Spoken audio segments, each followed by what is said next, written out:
Swastiastu, Namo Buddhaya, salam kebajikan.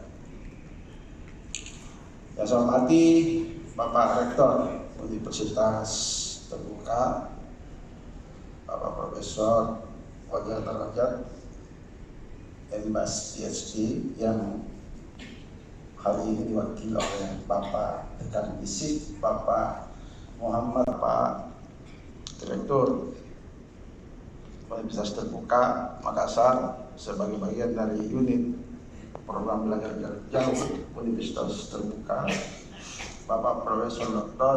Haji Abdurrahman Rahim, SE, MSc,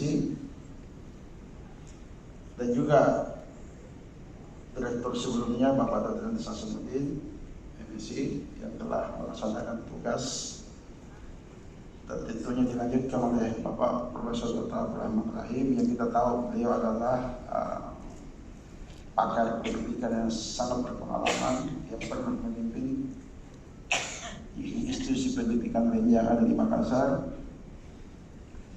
Yang saya hormati juga rombongan dari Universitas Terbuka yang sempat hadir hari ini ada Bapak Profesor Dr. Maximus Korki sendiri, MSc. Ya. Juga yang saya hormati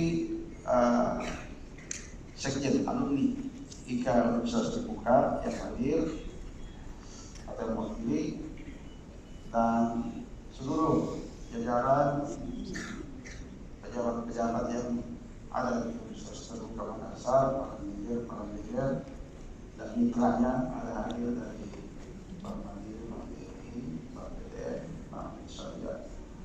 Dan juga yang saya hormati Kepala Dinas Pendidikan atau yang mewakili, yang saya hormati juga Kepala